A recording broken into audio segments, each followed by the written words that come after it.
or to the right place. Oh, Father, thank you. Thank you for your word. Thank you that your word changes us and is alive. And we get to every year find out fun new things. So just, I ask you, bless this time, consecrate this time, Father, so that we can not just hear things, but we get marching orders. So we know things to actually do from what we learned today or what we've learned in these chapters this week. So thank you, Father. Amen, amen, amen. Hey, it looks like Lauren's going to join us. How cool is that? Hey, Miss Lauren. Well, we're starting, I'm going to go backwards I'm not going to spend a bunch of time on this. So, and I might get her to record something on this, but did you understand what I was saying, Sombra? You would ask a question in your specific, Bible or your specific, whatever that you had to notice a difference in. For you, it was in a font size. In my Tanakh, yep. In your Tanakh, you had a couple different. So what that indicates for those, I kind of sent you a quick message. I don't know if that made any sense to you. Now I have to find my notes. What that indicates is that there is an anomaly of some kind. So you are a genius, like you noticed it, like, hey, look, there's an anomaly and what it is, if you look at the two words, one of the words is a male and the other second word is female. Do you want to share those again? I have them if you don't. So the first one was in verse 16. Mm-hmm. It says tam ma sare vatika he ha hu hehu vatika hehu mifri ka he ha. And now here's the masculine word nata, and then the feminine word nata. Maybe it was not. So no vowels underneath the masculine word. So it's nata. It's nata. It's nata, and then for the feminine, it's natha. Not okay. Yeah. And then karem. So that's in verse 16. And then in verse 18, the masculine word is balail. And then the feminine word is balila. Right. So one means in the evening and one means in the evening. Right. So what's interesting is if you go, so taking that information, I thought I had my Blue Letter Bible up for me. I had Natah brought up. We'll just do the first one to give you guys, when something happens and you're like, this is different. And she noticed it because she noticed it was the same word, but they weren't the same word. And they, in her Tanakh, it was different font sizes. And what it was saying is, this is an anomaly. It's not that it's different. And so we look it up. And so what happens is that's actually the root for Natah or Natha was 5192. And that's actually the root for it. I'm scrolling down for you. It is, and I'm doing on my phone, so y'all forgive me, is to set anything upright. So it is fixed in the ground.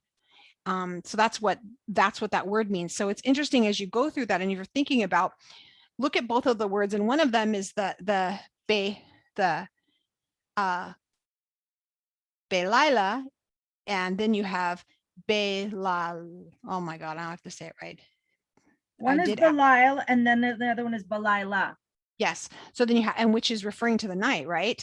Yeah. So you'll see what it's talking about, her hands. And it's interesting because we're going to go in, it's kind of a segue too, as we're talking about cupped hands.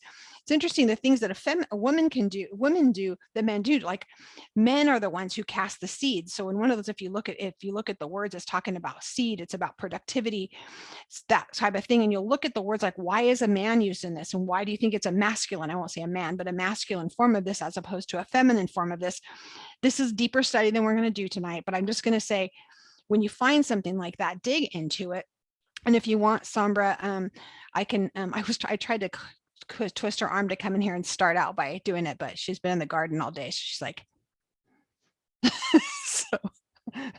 So can you just come do this real quick for us? But yeah, I'll just videotape or go through the explanation for you and I'll send it to you. I'll post it because there's some of you who do want to dig a little bit deeper into that and understand, but I really recommend that you jump into that and find out like, what the heck? Why did that even happen?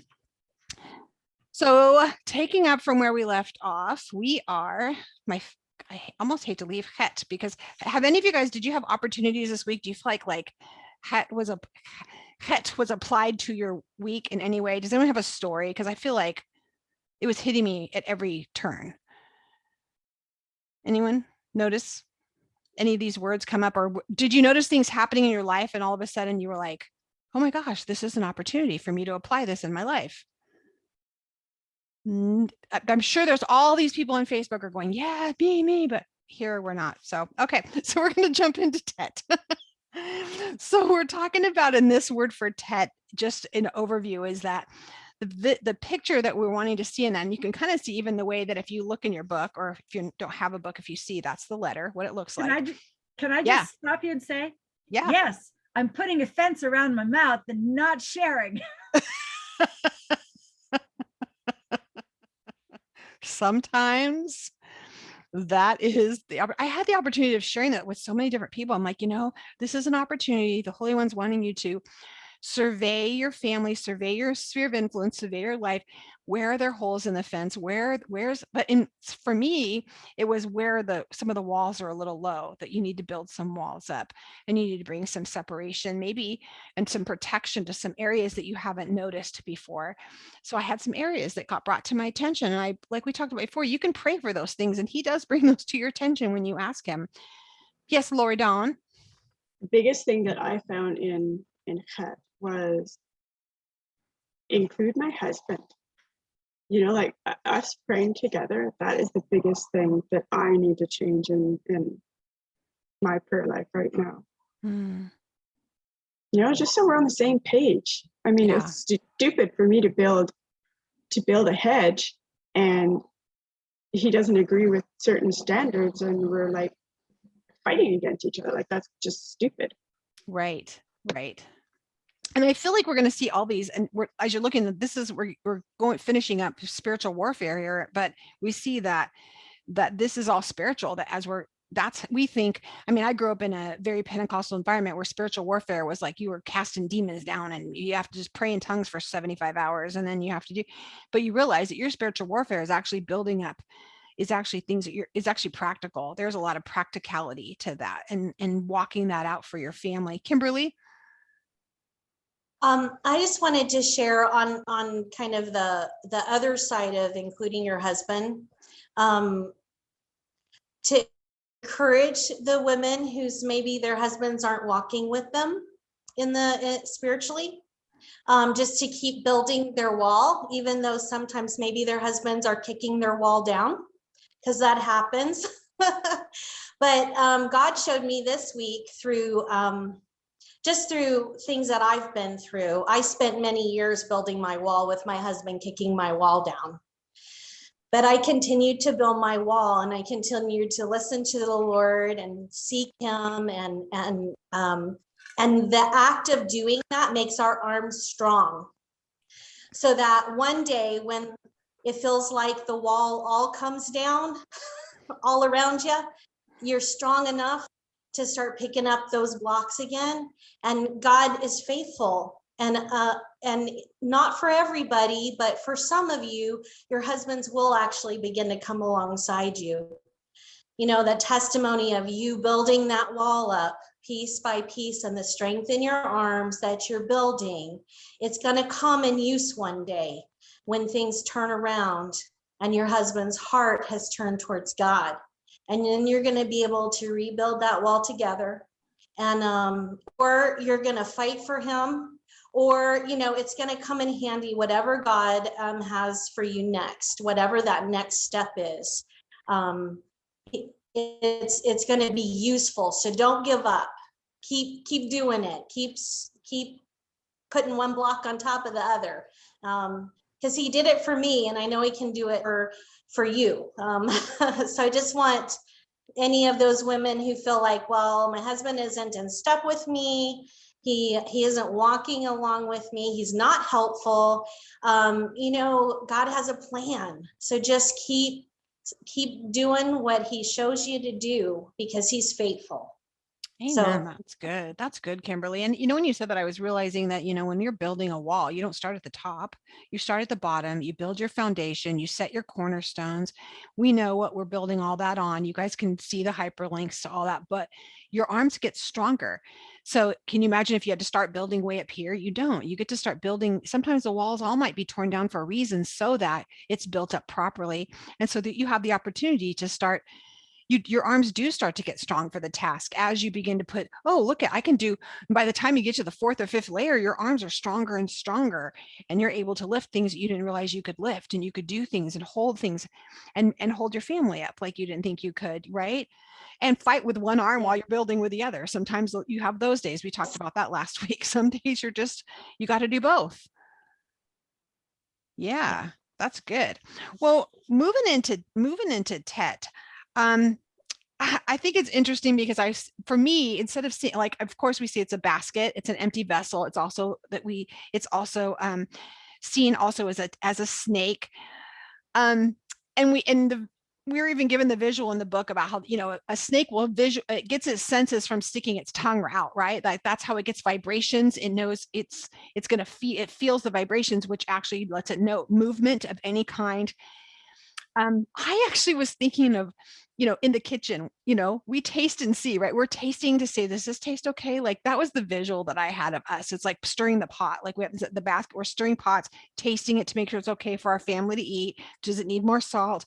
Is it too much salt?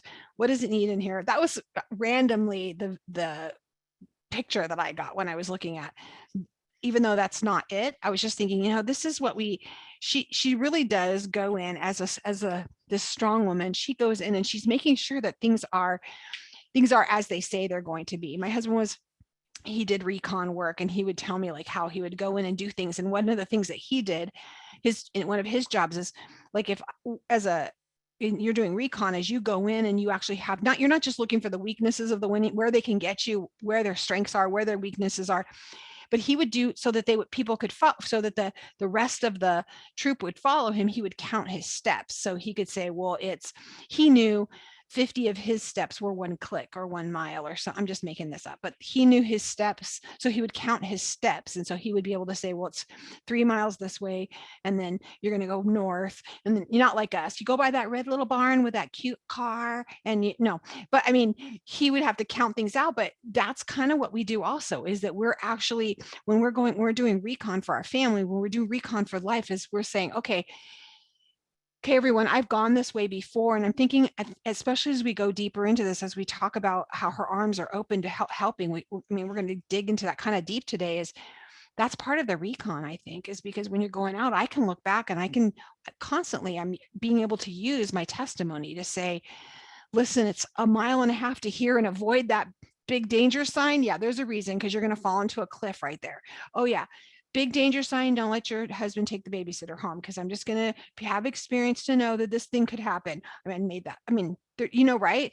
Or this happened to me at work, and I'm just going to tell you, make sure you're not alone with this person, or make sure that you do it this way, or make sure you make your bread like this, because I've tried to make it like this. And how many of it we give advice as women, right?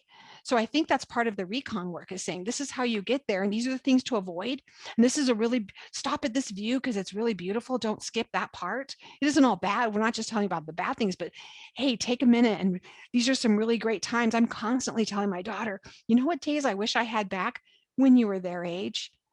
I would give anything to have. Lauren, right? You have older kids, some older kids. Don't you think back and go, I wish I had those days back? Somber, I know you have big kids too.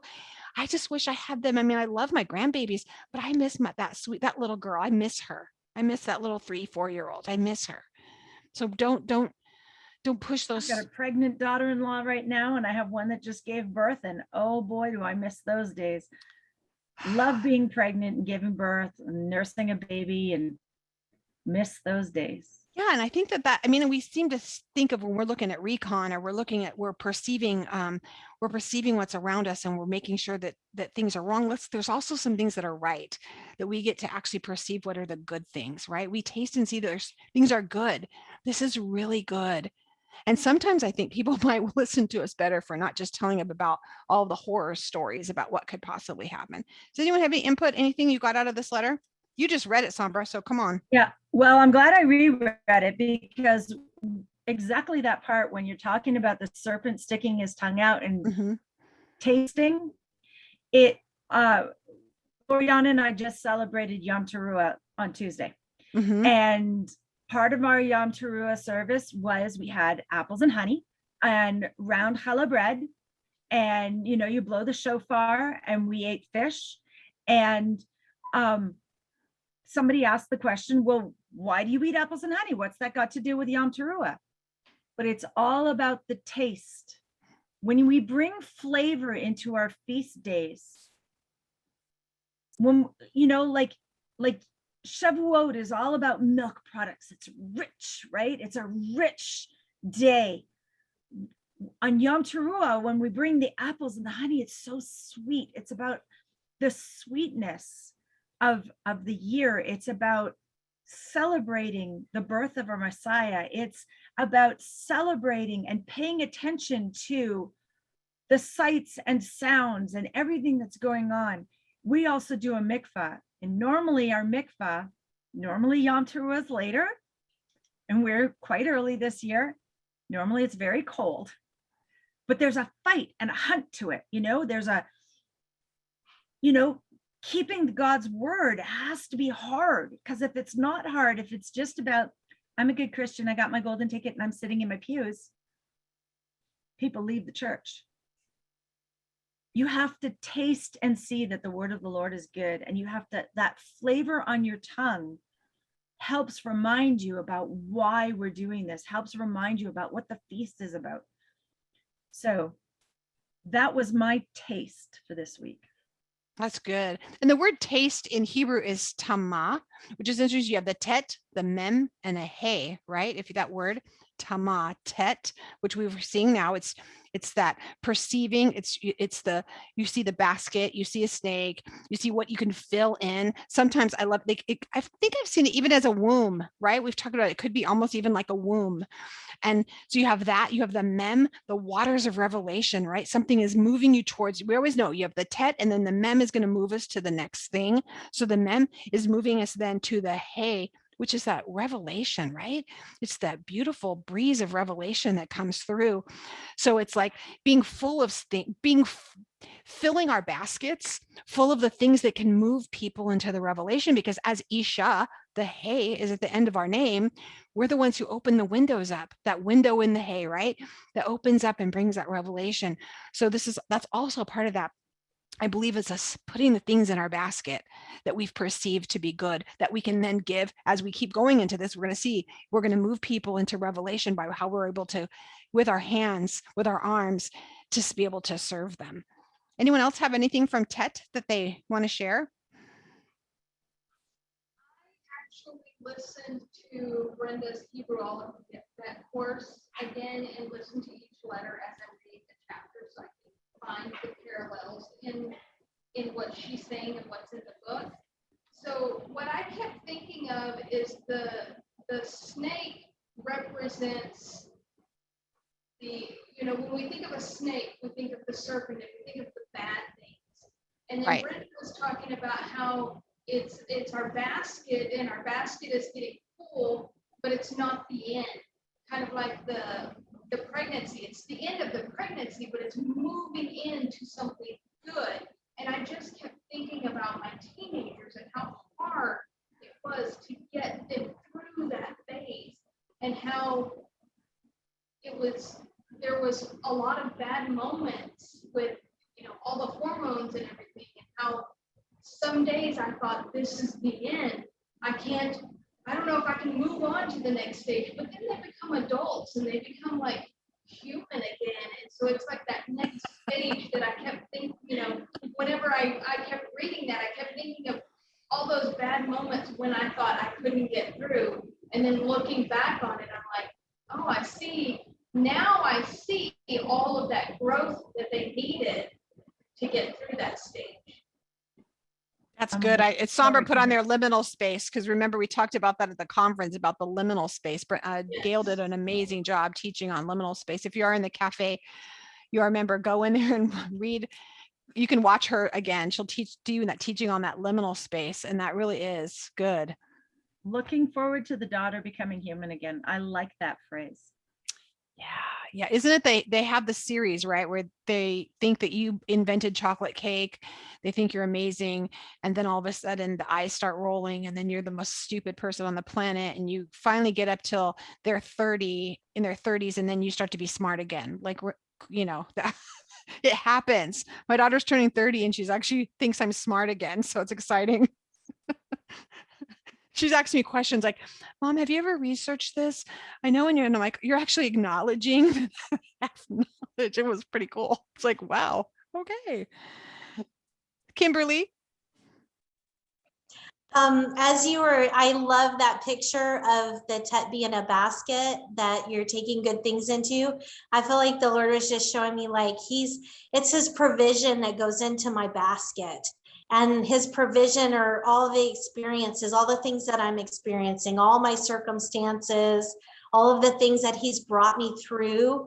And that basket of provision is moving into that revelation for others by sharing my testimony, by sharing what he's done for me, by giving him the glory for what I've gone through. So that was just a really nice picture. So. I think that goes right along with, I think we moved on. I feel like I'm somewhere like on maybe page 87, somewhere around there. When Lauren, when you're talking about the, it's interesting using the picture of a snake at this time about tasting. We're talking about perceiving and the taste of things. It's interesting because we're going to go all the way back to the tree of knowledge of good and evil, right? And the tree of life. And we see this real thing where now what's happened is it's Romans 8:28. This is all working for her good. Now what she's saying is I'm going to take this and it's all going to work for our good, because I'm going to now keep my eyes over on the tree of life, because I'm not going to let I'm not going to let night, right? When we go on the Lael, for night, her lamp doesn't go out at night. We keep moving into that she doesn't, adversity isn't something that doesn't take her out, because she's already, you remember, we are, okay, there's a storm. We are, the light was doing crazy things. We are the daughters of Hava. We are her daughters.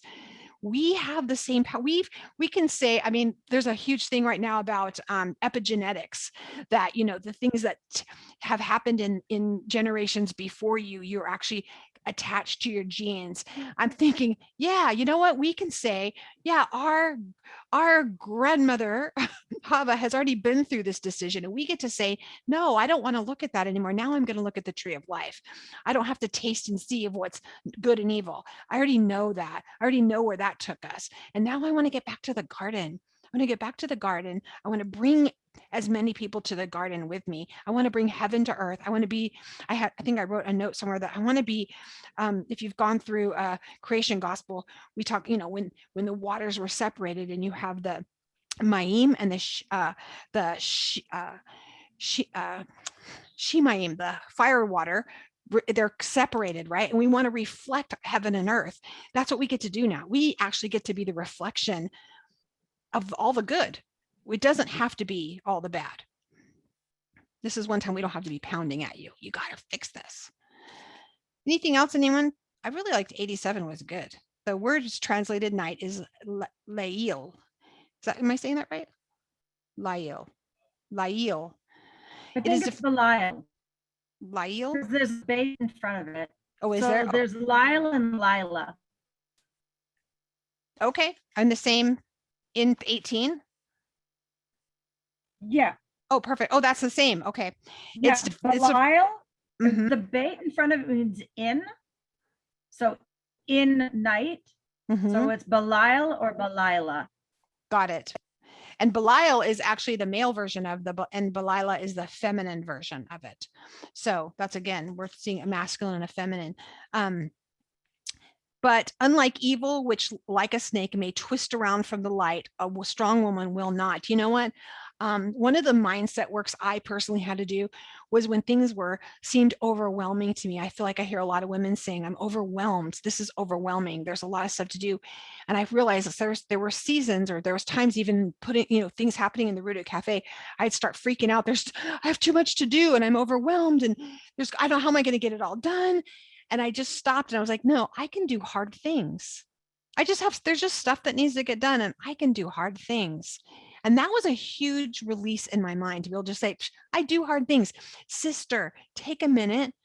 Can you write down your testimony? Just think back. I mean, think back what you've been through in your life. You've done some hard things, right? Can you think of some hard things? I mean, some things you lived. I mean, you didn't die. You are here and you didn't die, because I'm telling you, there's some stuff I should have died. But you didn't die. You can do hard things. Look what you've made it through, what you've survived, that maybe someone else quit and you didn't quit, and you pushed through and you persevered, because you don't let night, you don't let that be the thing that conquers you. And I love that. Anything else? Any? I already talked about that. Oh, it's on page 90 when it says the word picture for Tet is the snake in the verse. And she talks about the contrast right there, about the serpent will not tempt the strong woman. Instead, with the help of Christ within her, she perceives good from evil. I love that. She doesn't need to eat no stinking fruit to know that anymore. Well, Right? especially if we've already discussed the fact that she has a wall around her. Yeah. She has a chet around her, a hedge. Yes. And the thing about a hedge is you can see beyond it. You think of a chain link fence, you can see beyond it.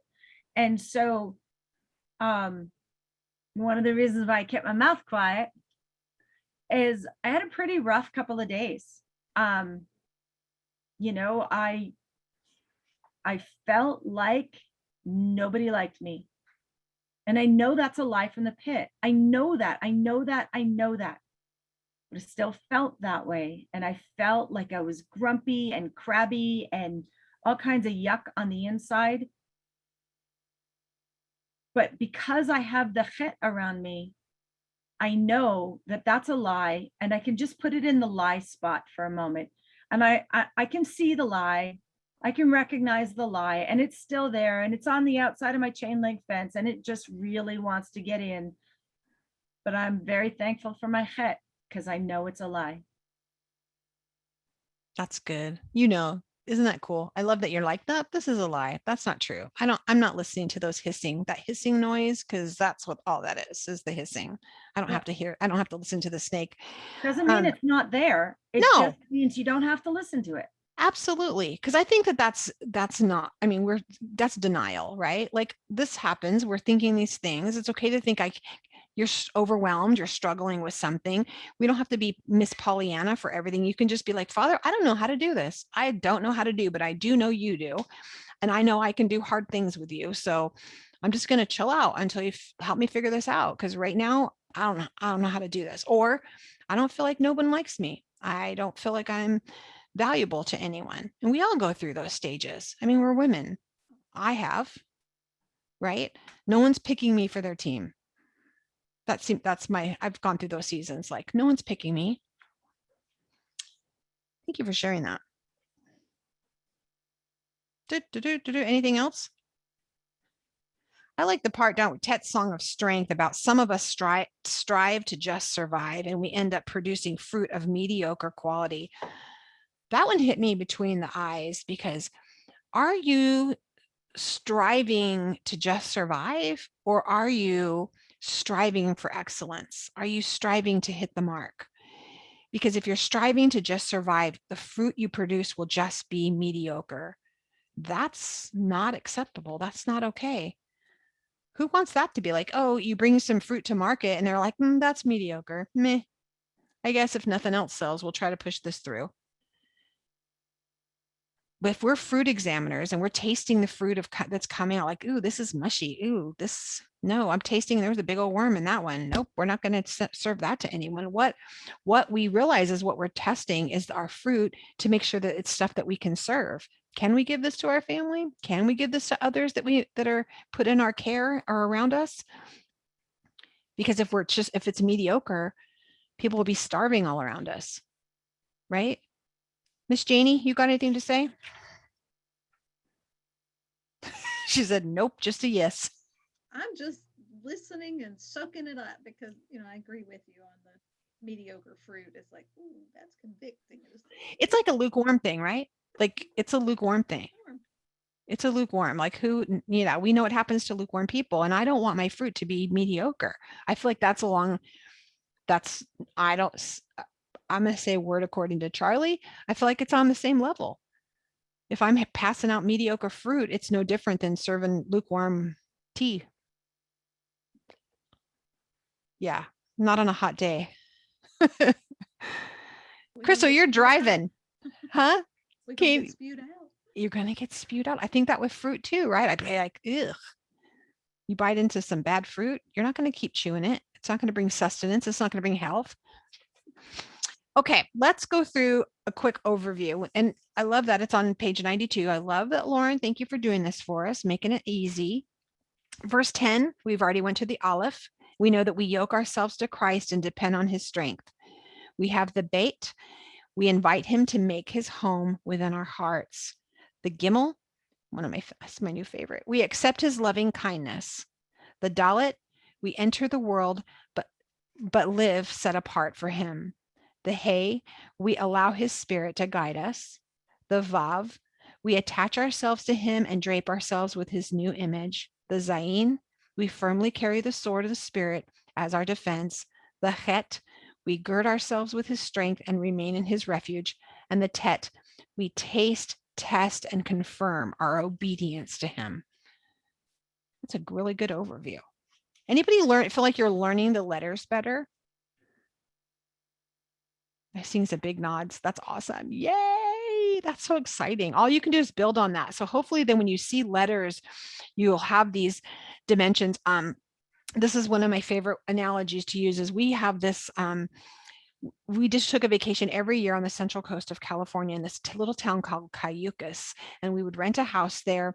We spent every summer there for a week when my daughter was growing up. So we would go there, and I have seen a picture. Now, if I showed you guys a picture, there's a picture of the boardwalk, it's a little pier, and then this is a snapshot, and it shows the beach. It would show the pier, and then it would show like a little fish market right here, little fish restaurant. You would say, oh, that's a nice picture, cute, nice pier. But when I see that picture, it's layered. It's like, remember when I stubbed my toe on the pier? And I remember when I got the splinter, I couldn't get out. I remember when my daughter got sunburned in this spot. Remember when we went boogie boarding right here? Remember when we gave the man our sandwiches right here because they didn't have anything to eat over at this spot? Do you know what I'm saying? There's layers when I see the picture because I have an investment and it's become mine. And that's what I want for you on this. I want these letters to become yours, that now you may have known them previously, maybe you've taken other courses, but now there's a different layer on there so that when you see the layer or you see the letter pops up on something, you're going to go, oh, I know Aleph, and you're going to see this more too as personal. It becomes yours. It becomes something now you feel like you can share how you could be the person who shares about this because you're just like, yeah, it's being yoked. It means ox. Yeah, I know this. It means strength. I know all those things, but that's who I'm strong. When I'm weak, he's strong because I'm yoked to him. And it becomes this level of understanding that maybe you didn't have before. And that's what I pray for you. I pray that that's what's happening. All right, let's move on to the Yud. Well, what do we know about that? Let me hear somebody else talk. Tell me some stuff. Lori, Dawn, you guys just read over it again. Tell me what you know about it.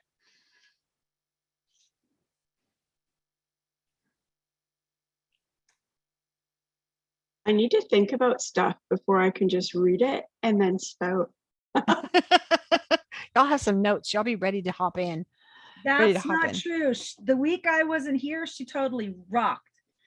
So Lori Dawn and I just read through it. And as we were reading the part where we were talking about the yod is where your heart is. And so when you reach out your hand to shake hands with somebody, you're reaching out your heart to them. Sorry, I'm doing that with my left hand. I need to do it with my right. And I was saying to Lori Dawn, that reminds me of the Sistine Chapel. You know, that picture of God who's reaching out his hand to touch Adam, and God is reaching his hand out to Adam, and Adam represents all of us. He represents King David. He represents, Peter. He represents you and me. And so Jehovah is reaching his hand out, his heart out to touch each one of us, to have an intimate relationship, to have it's not just the shaking of the hands. It's not just touching fingers. It's connecting hearts. And if your heart isn't connected to him, it's just doing the do. It's just a social club. Right. It's like you could be connected by a yoke to him, saying, okay, I'm yoked to him when he's, he's my strength. But if my heart isn't connected, and isn't it interesting that it's like it's the smallest, but I feel very powerful because it's just super powerful, even though it's small. And I think, and I'm going to talk about, I'll talk about this in a little bit later, but even though it's the smallest, it talks about power, right? It is for something so little to be so strong. Like you're saying, it's the arm, it's the hand all the way up, right? All the way up to the forearm.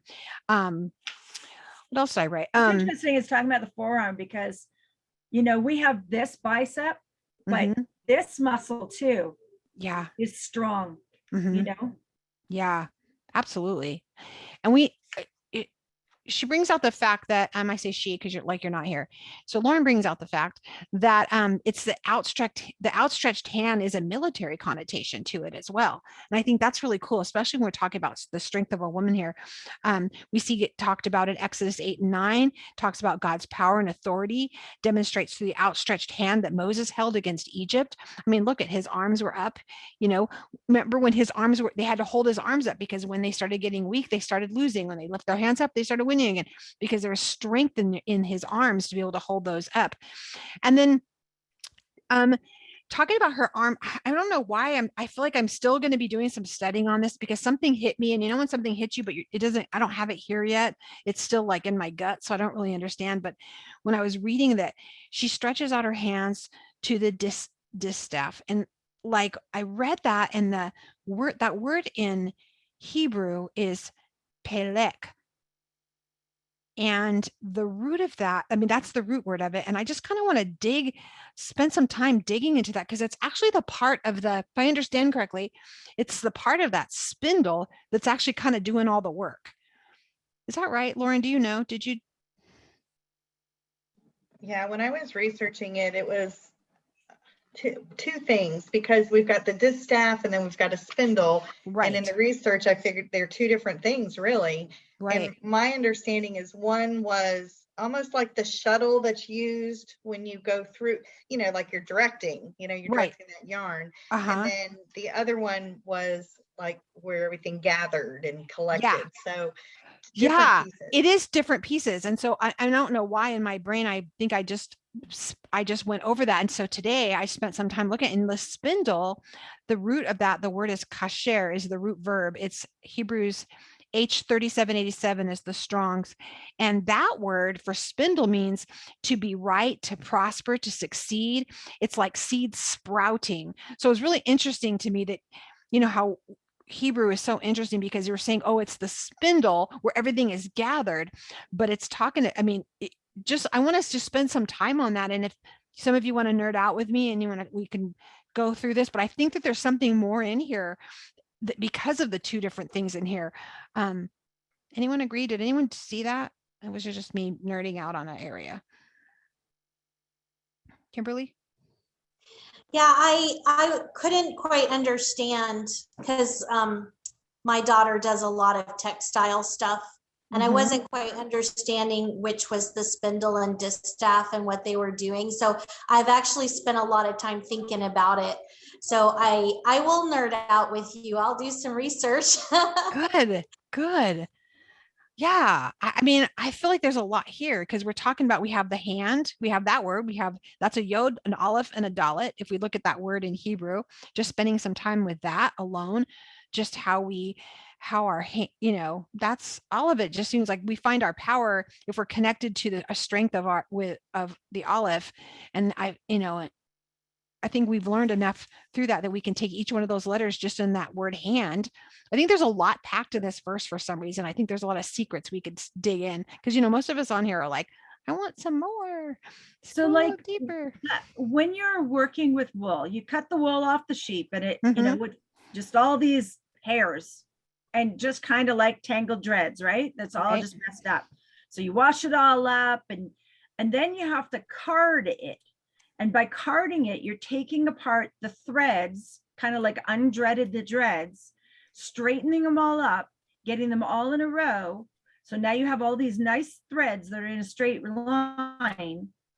And now you can take that and start twisting them together. And I think, so you've got these carding tools that do this, but then you've got this spindle that twists them together and turns all these separate threads into one unit. And it's kind of like that verse that talks about, a cord of 3 threads, Mhm. it's stronger. Because if it's just single by itself, it's not strong. But when you add together, when you're working together, it makes it strong. Yeah. And we as women, we do that. We weave things together to make things strong. Whether you're considering a field and then planting a vineyard, what you're doing with that is you consider it a field. Okay, but just a field is nothing. When you're adding the vineyard, you're making it stronger. You're giving it worth. You're giving it value. When you're taking your children and you're raising them up and you're teaching and training them, you're giving them strength and value. When you're working on your children's relationships and make it so that they are working together as a family, that's working together and making it stronger. Women, we also do things like, we hear a need over here, and I know that person over there can fulfill that need. I use my voice to connect these two people. That's one of the things that we do as women. That's part of the weaving that we do. Yeah, that's really good. And I think that I wrote on that, you wrote on here because when it talks about spinning the textiles was time consuming chore. And we go back to, remember the flax, beating out the flax, or what happens with the wool. I mean, depending on if she's linen, there's a process, but she says that she's willingly assists her family and acted with authority. I wrote next to that servant leader that there's not a task that is too menial for her. There's one thing when people have to follow you, and there's another thing when they want to follow you, because they know that you'll get down and fight with them. You'll take your harm. Remember when you were a kid and you did Red Rover, and you do snake bites? And you'd have you do the arms so you can make it really strong. And if we hold on to each other that way, what if we do that with our arms? We grasp onto the forearm with my hand, and then Somber, you grasp my forearm with your hand, and then you grasp we all do the thing. Guess what? Then we're like the clasps that we talked about before in the tabernacle. We're the clasps that are holding it together. And as we hold those together, nothing can penetrate those. The walls stay up. That's how we keep the walls up. That's how we're doing that, is by clasping together. And it's not by saying, oh, that's not my job. No, that's not my job, because I told you to do it. I'm paying you. You're the servants. But it's like she's willing to jump in beside them and do a task that might seem menial to anybody else. And everyone knows when someone's weak, she'll jump in and she'll grab the forearm, and she's going to lift them up. And I think that's military connotation, because some of my best, I was in the military, some of my best leaders, the best officers, were the ones that I knew would jump in the trench. They would jump in and help me, and they didn't say it wasn't their job. I remember working when I was working on the floor in a hospital, I had the best CNAs working with me, and I got the best help, and all my patients got the best work. Why? Because I wouldn't call for them just because someone pooped their pants. I would clean it. I'm right there. Just get it done. It wasn't beneath me. I could empty a trash can. I can wipe this down. I'm right here. Let's just get it done. And what happens then is people will follow you because they want to, not because they're made to. I was talking to a friend about the word authority, which is, kind of what this TED is all about, right? Yeah. Not TED, but you know what I mean? We're talking the Yodas about authority. Yeah. I know what you meant. We were talking about authority, and she said, okay, but if somebody spills water, and she was talking about her child, spills water on the floor and it damages the laminate. I said, okay, but you are the mom. You have the authority to teach your child to clean up the mess. You don't have to clean up the mess. You have the authority to teach your child to clean up the mess. She says, well, what if they don't? I said, well, you have the authority over this household. It's your responsibility either to make your child clean it up or you have to clean it up. Otherwise, your floor will get damaged. So you have to choose which authority you're going to use. Are you going to force your child to do it, or are you going to do it yourself? But it still has to get done, period. And, you know, we have those things in our lives. Things have to get done. And I think that's this is because she's saying it like Lauren, you were talking about, it's the distaff is the thing that is guiding. That's when you said earlier, is that she extends her hand to direct her skill. I think that's the thing, you're directing the skill. It's the visual of her directing as she's directing things, or it's not the spindle where it's all gathering, like, okay, yes, I can gather all the things and then I even can direct them. Like I can direct a skill, like you can say, I can train my child how to do this and say, I mean, it is inconceivable to me that I would tell my child to clean up water and they would not do it. I don't get that, but I saw Lauren, I saw your face too. We were like, what do you mean? Well, I think it's there's two forms of authority, right? We can either be have authority because of power, right? Our power, or we can be, have authority because of influence. And I think for women, our position of authority is how we influence our family. You know, men tend to have more of the, the power authority. And so, but together, I mean, that's a perfect balance of things. And even God the Father shows both, right? It's a complete authority. And so she has authority, but she's definitely using it in a way that's going to influence for the good. I like that. I feel like I almost see like with what you said, Sambra and Lauren, it's like she has the authority, so she can say, hold on, let me show you how I want it done. And she can sit down and she can guide it and she can train and teach and say, this is how we're going to do this. This is the pattern I want. Let me show you how it just, okay, now you try it. Okay, good. Okay. Oh, you don't got it. Okay, here, let me show you again. Let me do this. If she can guide her through it. And that's that kind of leader. That's the authority and the leadership to make a beautiful tapestry and be able to, more importantly, to share that gift to show others how to make the same tapestry. It's not like holding it onto herself. Janie, did you have something? Curious. So are you saying that her hands, she stretches out to the guide and her hand holds the spindle? It says she stretched out her hands to the guide. So the spindle that's how the verse, it's kind of reads more like that she's stretching her hand out to the guide, because the spindle is just where the yarn is collected. So she might have participated in helping to wind I need to do some arm exercises. Whoa. she I'm going to keep doing this for the rest of this day. Okay. But that's where the spindle is, right? That's where it's all collected. Lauren, do you want to explain that? Think of it this way. She extends her hand to the guide and, shows her skill, or she extends her hand to the guide and reveals her skill, that kind of thing. Yeah. Yeah. I like that. And I think I really, really, for some reason, I saw that as just a form of servant leadership. And then something that really hit me, Lauren, that you wrote in here that I'm glad you're on here today, because I wanted to say in part of the story, when who's in the story? Lisa, right? I think when she says that I never felt worthy of anything more than hard work, that hit me like really hard. I know so many women and now I get it.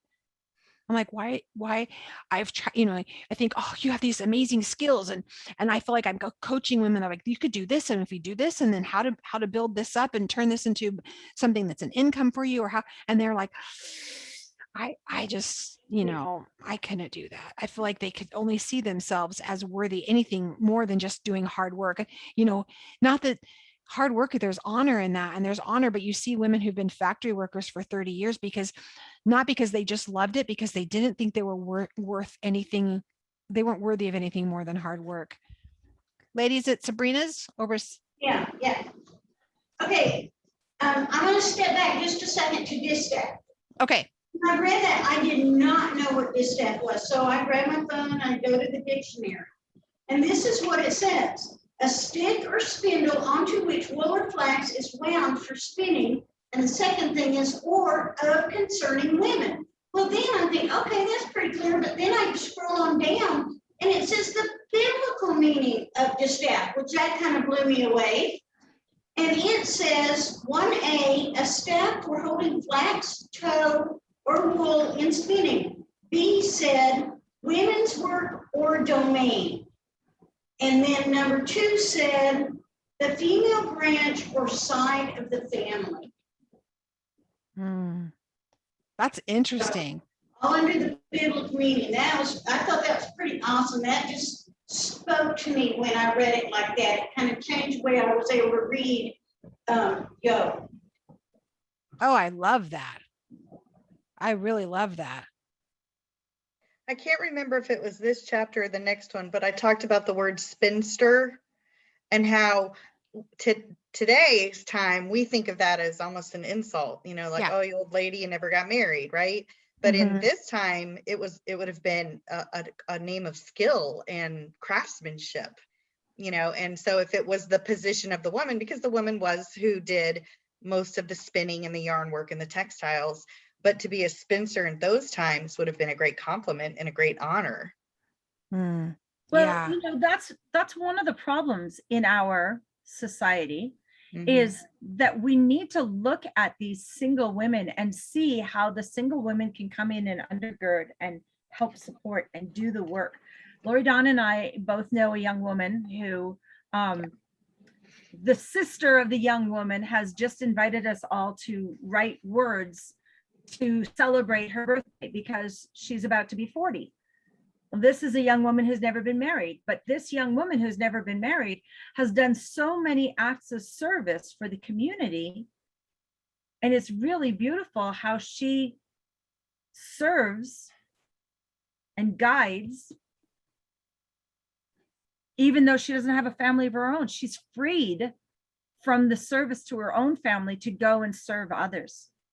And that's a word, that's a lifestyle that's different from mine, but is very useful. And we need to appreciate and value those people. And so Lori Dawn and I want to either send the book or at least send, you know, the words from the book to show, no.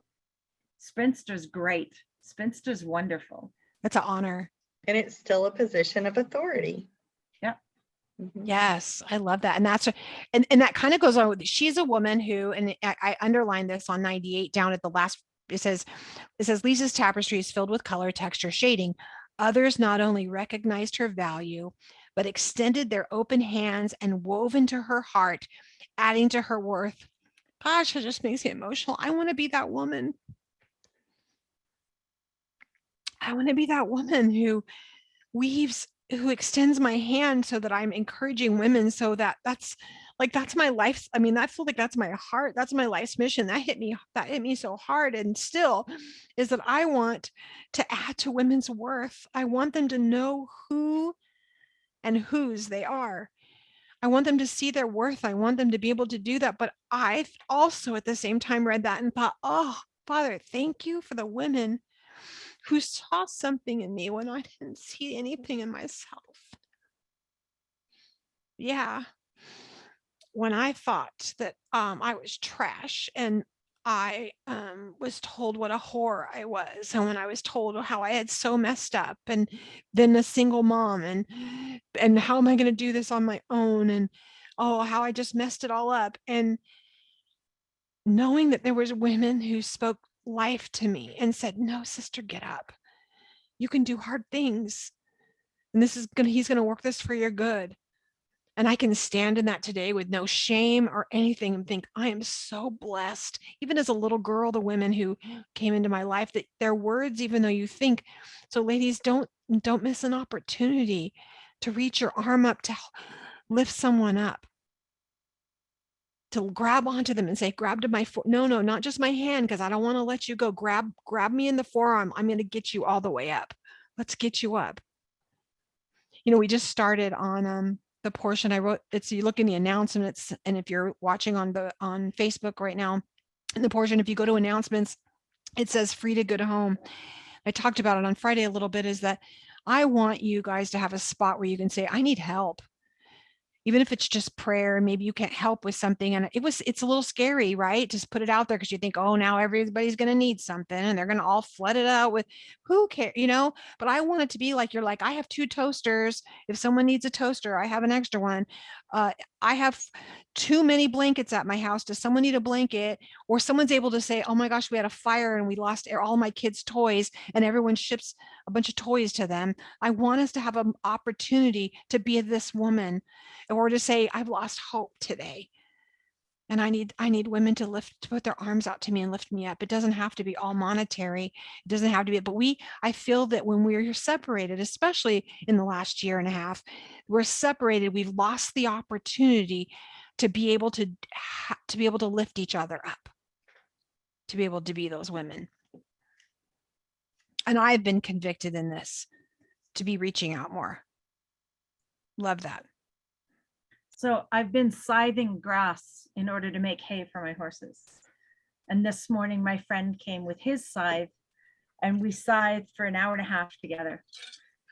And one of the things we were talking about is, you know, he's taking a video of me, and he, you know, it's so nice.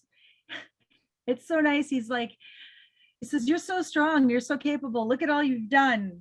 And I said, you know, my dad sat in a parking lot of my apartment building for 2 hours one night telling me, you know, it's a really good thing you have Stuart, because you're never going to amount to anything. You're not any good at anything. Sorry. You know what? It could have been a curse. Or the other part of me is, oh yeah, well, I'm going to show you. I'm glad you're that girl. Yay, Lauren. Yeah, I'm glad you're that girl. And, you know, I mean, it gives me some rough edges. The fact that, oh yeah, well, I'm going to show you, makes me go out there and toughly cut all my grass all by myself.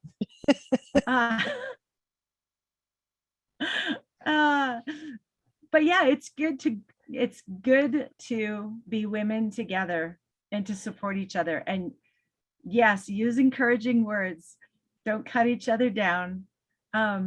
But you know what? Sometimes some people out there are pretty good at taking those words that cut them down and go, oh yeah, well, I'll show you. Yeah, right. I'm going to defy your curse. Use that hurdle as a stepping stone instead, right? But when we get to be, I wrote at the bottom of my page, we get to be his hand extended. I mean, like we're back to that Michelangelo, right? We get to be his hand extended. That's what we're called to be. Isn't that great? Even with our words, is this going to hurt, or is this going to help? Is this going to give her a lift up, or am I going to be pushing her down? How am I using my hands and the strength of my arms? Am I using it to hold on, like as Sabrina's, I'm sorry, over there. I can hardly see. That you're using these, are we as women? Because I think that's the reason why we've been so conditioned. Oh, you can't be around a bunch of women. You're just going to bicker and gossip and rah, rah, rah. That's because we are so powerful when we're together, and we're not doing that. And we've determined and we've set the intention, this is not it. Instead, we're going to grab each other's arms and we're going to do mighty things in the name of our dad, who has said we can do all things through him. Yeah.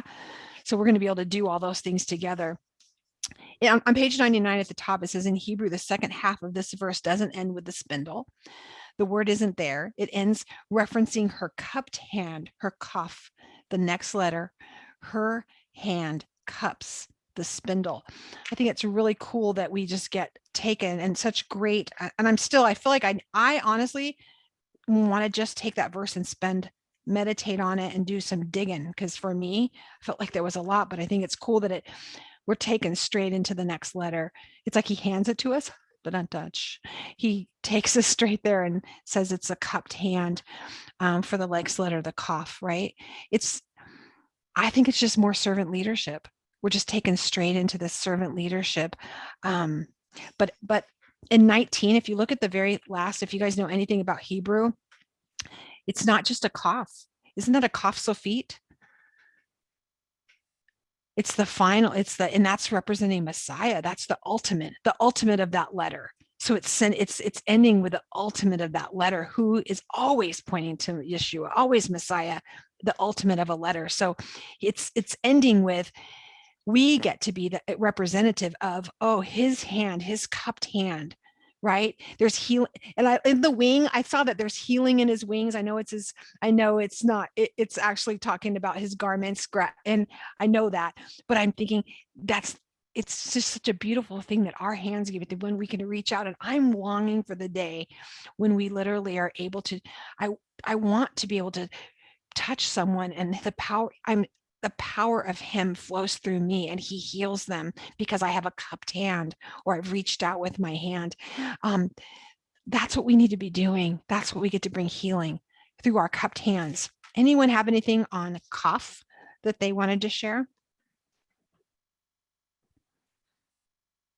It's also talking about productivity and accomplishment, right? Through your efforts of your hands. You love what? I love how the cough, when it's like this, the cupped hand represents generosity. And then when you turn it over like this, it represents the wings, or it represents the tzitzit, or the talit, or the covering. Mm-hmm. And it's the same hand, the same letter. It's just, when God is generous with us, it means he's providing and protecting for us. It's such a husband picture. I love it. That's beautiful. And that's what I was talking about. There's healing in that. The healing in his tzitzit. It's the healing in his wings.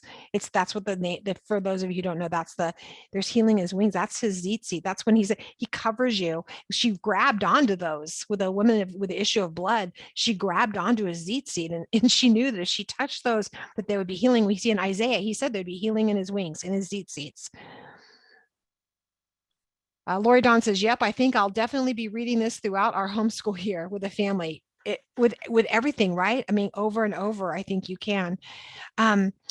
She extends her hand to the poor, and she stretches out her hands to the needy.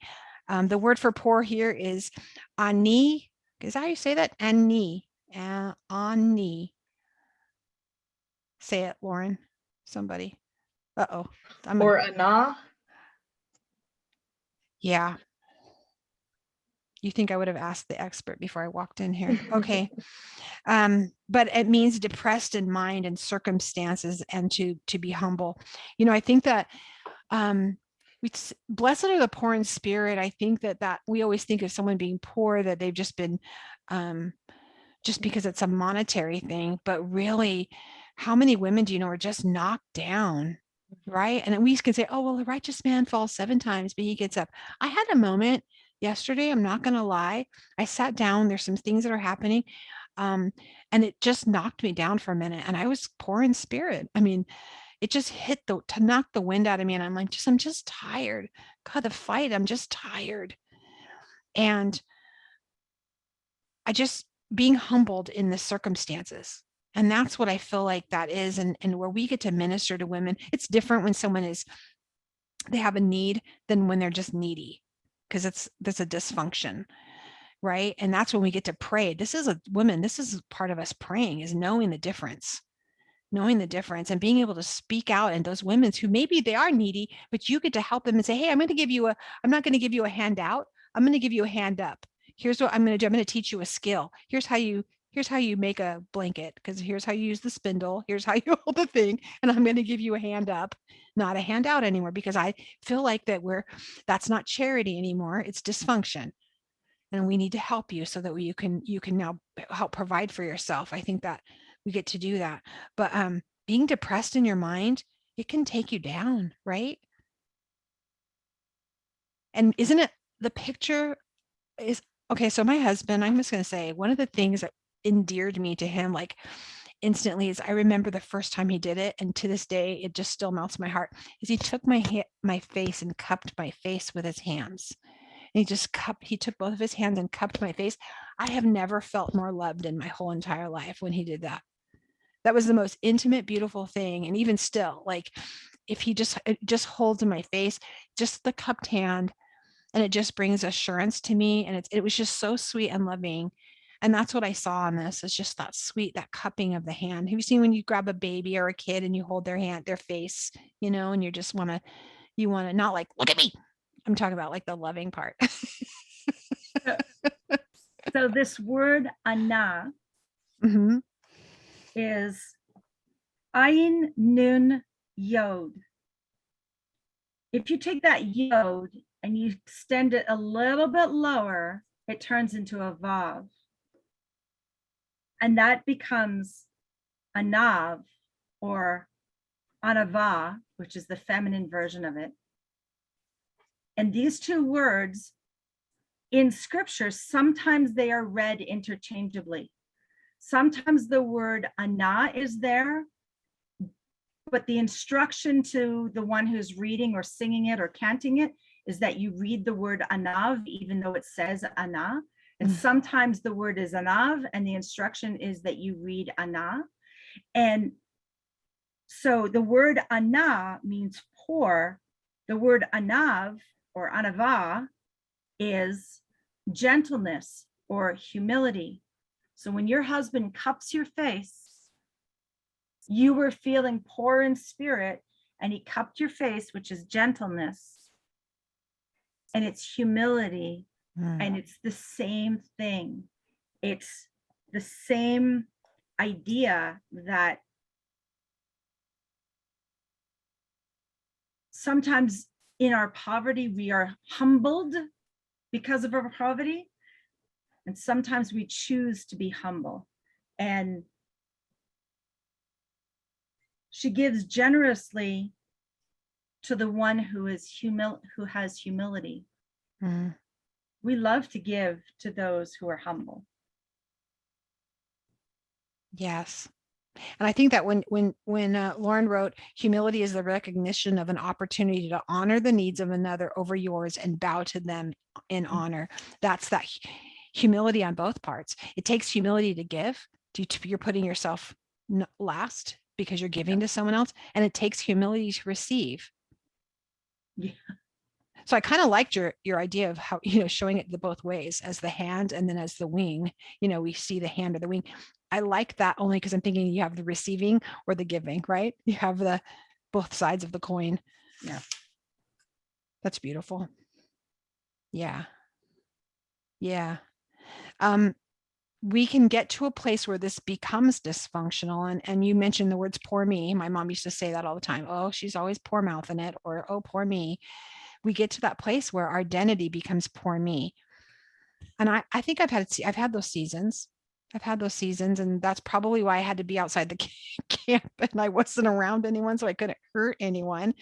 But I think that's the time. Instead of a timeout, we need, like Gail would say, we need a time in with God, so that we can reconnect with him, and he can connect with us, and he can make us, because that poor in spirit is the opportunity for us to humble ourselves and say, Father, I've got nothing, but I know you're everything. And sometimes, especially if that's a temptation more than you can handle, he might take you there so that you can be taken to the next level. You might find yourself getting humbled just before that next level, because he knows he needs to take you to a place to where you look up, so that when you get to the next place, you're not too big for your britches and you forget where you're supposed to look. Have you ever had that experience just before maybe you're going to a different level with him, or maybe in something in your life, and notice that all of a sudden now you had a stage of maybe some humbling experience?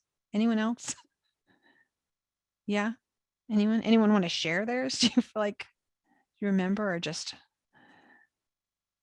too much exposure? Yeah. Okay.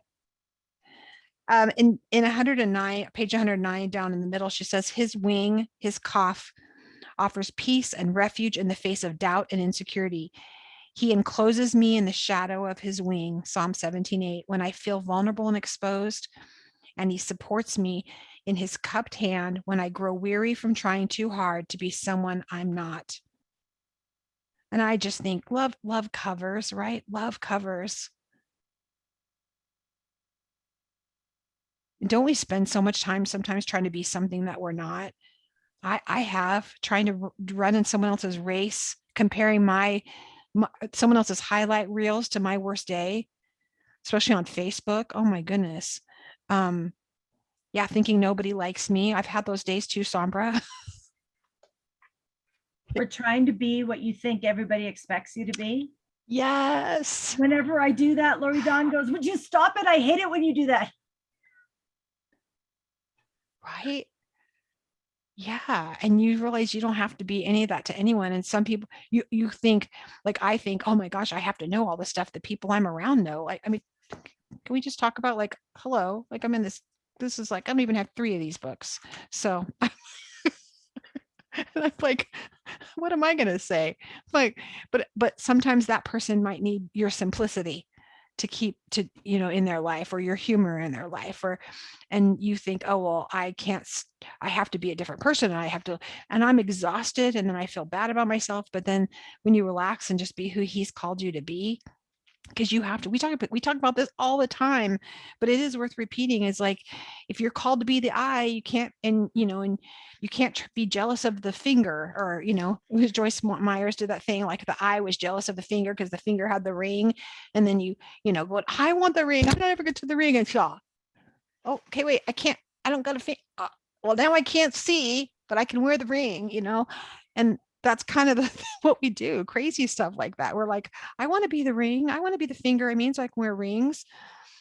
Yeah, we just Yeah, really if get you to have- stay in your lane. If you feel like you have to wear a mask, you shouldn't have to wear the mask. Just be you. Yeah, The mask is not fooling anybody. We all know you're wearing a mask when you're wearing a mask. right. How hard is it to recognize the needs of others? Because I think that's the next thing, is like, are you recognizing the needs of others?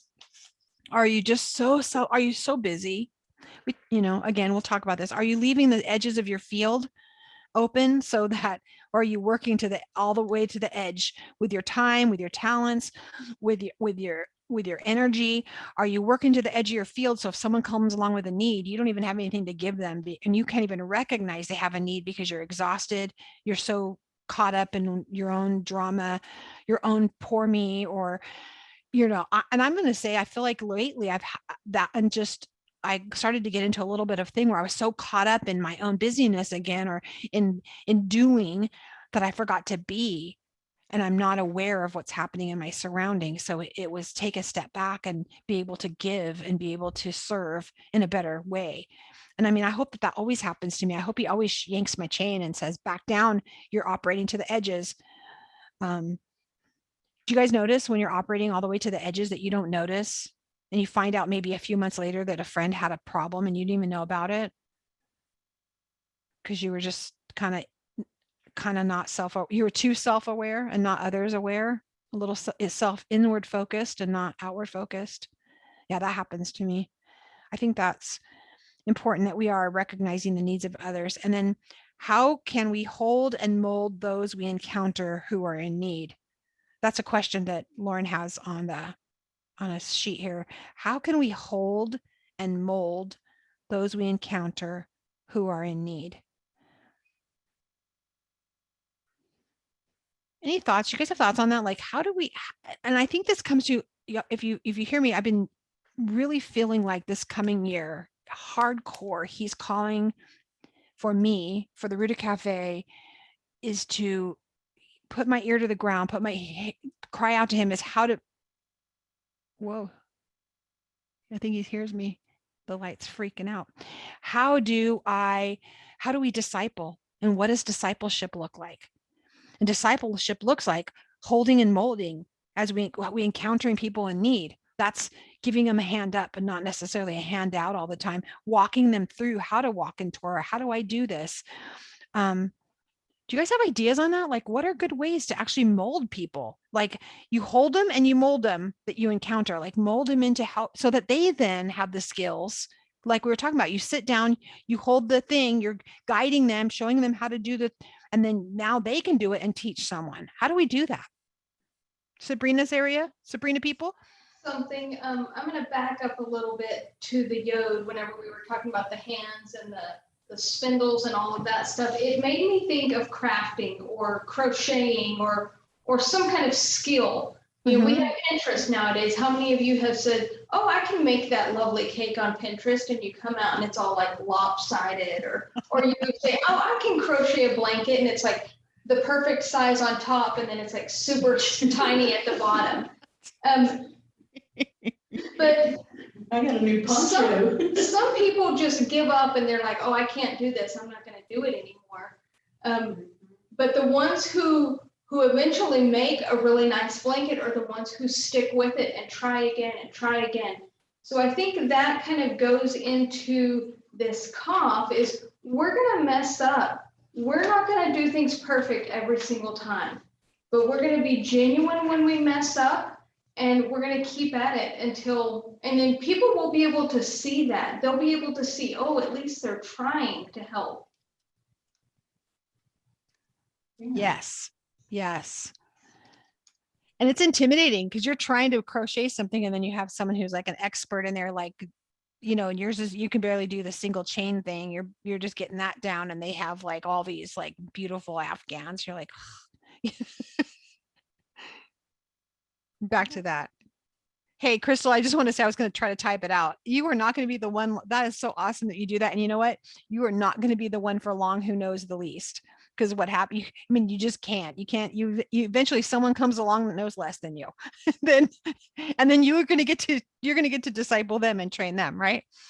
Does anyone else have any input on like what it would mean to be in the shadow of his wing?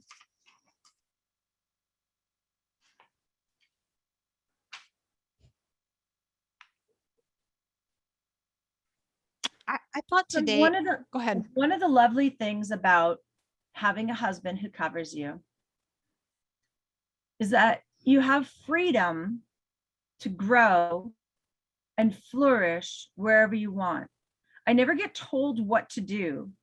I have the freedom to work hard and I have the freedom to be lazy.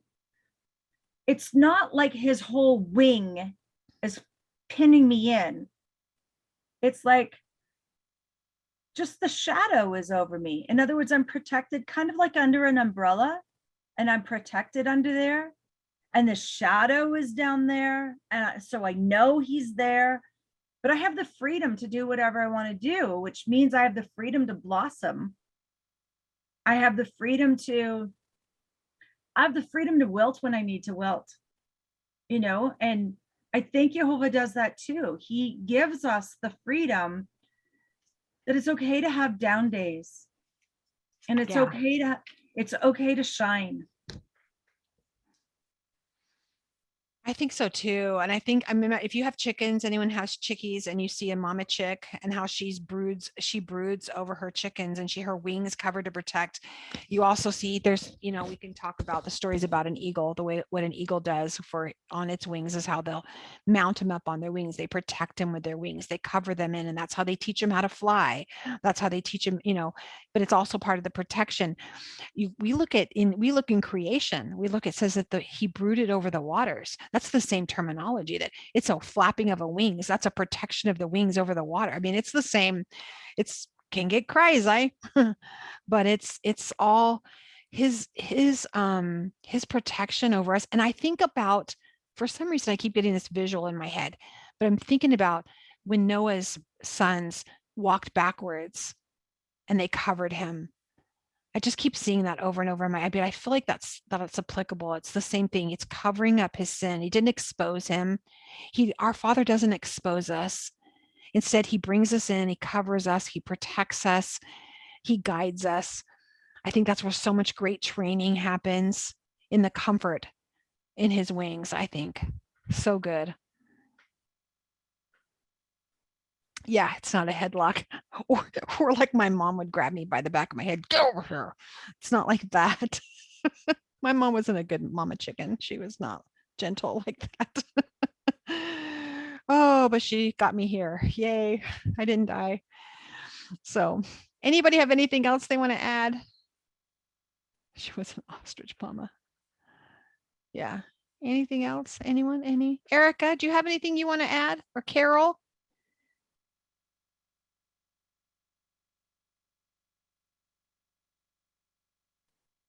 Hope we can hear everybody. Yes, Sydney. Well, hey, I wasn't gonna say this, but I keep thinking it. I I don't remember her name. Crystal, maybe the one who was saying she knows the least. Okay, go put your baby to sleep. That made me think of like right now. I kind of feel like I know the least because like I'm in a season of life where like I can't study as much. I have a 3-year-old and a 1-year-old. And so like used to I could sit down and I could study and I could study and I could study and I could study and like for hours. Like my husband would leave and go to work and I would literally just sit there for I don't know 5-6 hours and just read and dig in and connect the dots and all the things. But like right now I'm lucky if I get because my 3-year-old gets up at like 5 in the morning some days, like this morning. And so like I'm lucky if I get 30 minutes of quiet time to like actually sit down and dig in by myself. And so like yes, you will grow more. I don't know, I don't know how to word this right, and this may not make sense, so I'm sorry if it doesn't, but like don't be discouraged if you feel like you don't know everything, because I mean we don't all know everything, but like you go through seasons of it, if that makes sense. And if this doesn't make sense, maybe someone can decipher this better. Sorry. No, it makes perfect sense, Sydney. And you get to go through this season right now because this isn't a season for you to do that. This is this, and then you're going to come out. Then you'll have a season like you had a season where you could. Now you can't, and this will be gone faster than you can blink. And then you'll have all kinds of time again, and you'll wish you had, a baby waking up. My at baby's 5:30. back. I know they're growing I up so know. fast. I know. Memories are coming up even of my grandbabies, and I'm like, oh my goodness. Lauren, do you have any final stuff you want to add? Nope, I love thank you for letting me be a fly on the wall. We enjoy you. Thank you. Thank you for all the input on it. Well, I hope you guys nerd out, jump in, get into I want to hear more about the spindles and the distaff. I want to hear more about that. I want us to, some of us that are like, let's get in there, do some nerdy stuff. And I just feel like there's something deeper in there he's wanting to share with us. And if we dig, it's a treasure I think he wants to reveal to us. And thanks everybody over there in the chapel for sharing all your wisdom and digging into that. If you don't mind, even on Facebook, if you can type that out for us or what you learned or where you got it from. It was just regular Webster's dictionary. Yeah, she said what? She's shaking yes. She said yes. Okay, so Webster's dictionary is what she looked it up in. So we can start there. But hey, we can do some little studying on this. I just feel like there's something there. I'm excited about it. I feel like there's something secret that we're going to find, that little pearl, but we have to dig a little for it. So Lauren, you're still unmuted. Did you have something else? No, just listening. Good. Okay, I think this is these two verses are like the least likely verses that anybody can identify with, and they immediately, when you talk about Proverbs 31, they're like, well, I don't do this, so it doesn't apply. So I'm willing to bet there's some cool nuggets in there somewhere. Yeah, I think so too. And I think who said this, because I think I agree with you. Maybe I have to scroll up on my little computer here. Let's see. Oh, Lori Dawn, she says, I love how this chapter that we're reading coincides with the season of Elul. Are we being molded and used by Christ? Oh, yes. Yes. The answer is yes. Yes, this is a perfect timing for this, for us to be able to just take an inventory and look around. This is everything even we've read or learned up to this point with each one of these letters. As a woman, how are we to stand in our strengths that he's called us to, right? That we get to stand in this, not for our sakes, but for someone needs you. Someone out there needs you to be the woman that he's called you to be. It is, of course, always your children and your family, but it might be someone else. There's another woman out there who needs you to take hold of that tapestry and say, here, honey, let me show you how you can blend these two colors and make this color. Look at, you made an error right here. That's okay. Watch, I'll show you how you can unravel this and piece these together and put this together, and no one will ever know. We used to have so when I was a women's pastor, I used to have this, it was called Knots of Love, and we met every Saturday in the morning. We would meet in the morning and we would just sit and crochet together or knit, depending on what we do.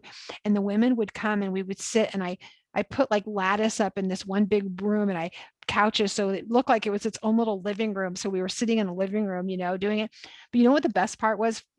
Of course, the fellowship, but I'm a crocheter. I'm not a knitter. That hurts my head, but but I can crochet, and it actually relaxes me. It'll help relax my brain because I have to focus. But I'd mess up a pattern, and there'd be women there who would be like, oh, here, let me show you how to fix that. Cause I didn't know how to fix it. Otherwise I was gonna have to unravel this whole big thing after I find, of course, that thing, like you're saying, it started this big and then it ends up like here.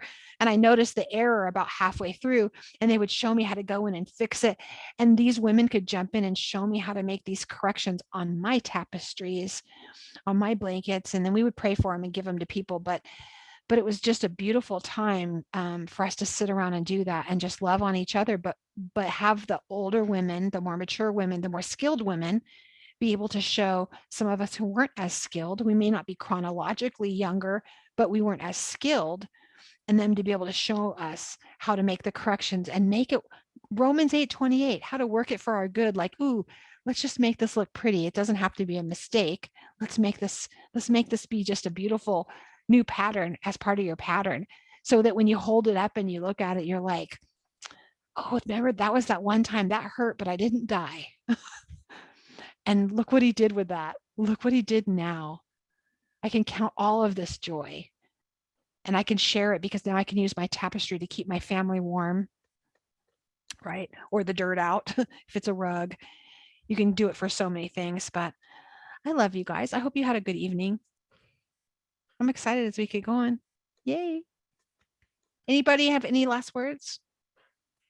Looking through everybody. I'm a little excited. Yeah. I'm able to do this study with the women at my church. They're going to let me lead it. So I'm very excited. Janie, that's exciting. I'm taking everything you're teaching me. I'm so Janice, excited. drop me your email and I'll send you the leader's guide. Oh, thank you. I didn't realize there was one. Shh, it's a secret. I'm going to put it in the message box to you. Very exciting. Janie, I'm so excited.